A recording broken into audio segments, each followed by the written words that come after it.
Hello everyone, it's Cindy Blackstock here in unceded Algonquin territory at a beautiful heart garden planted in memory of the children who did not make it home from residential schools and the families who loved them and lost them.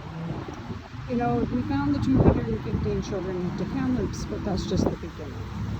And we know that there are many other children out there who lost their lives.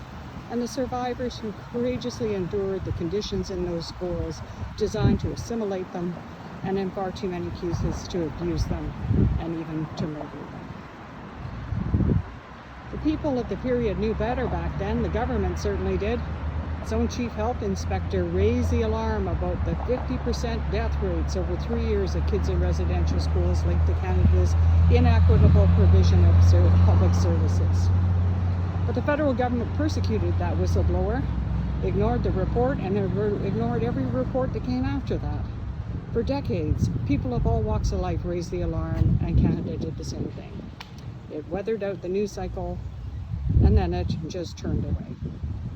So we have a chance now to really honor the grandchildren of those residential school survivors by ending the colonialism and the impacts of Canada's discrimination against them.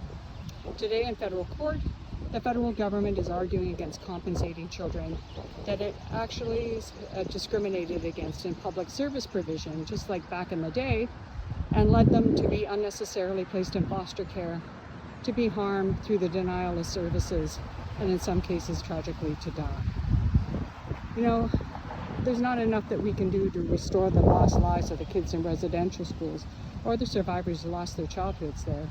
But we are the people of this period, and it's up to us to not look away and to make sure the government implements the TRC's calls to action and the murdered and missing Indigenous women's calls to justice, and drops this ridiculous litigation against these children and residential school survivors.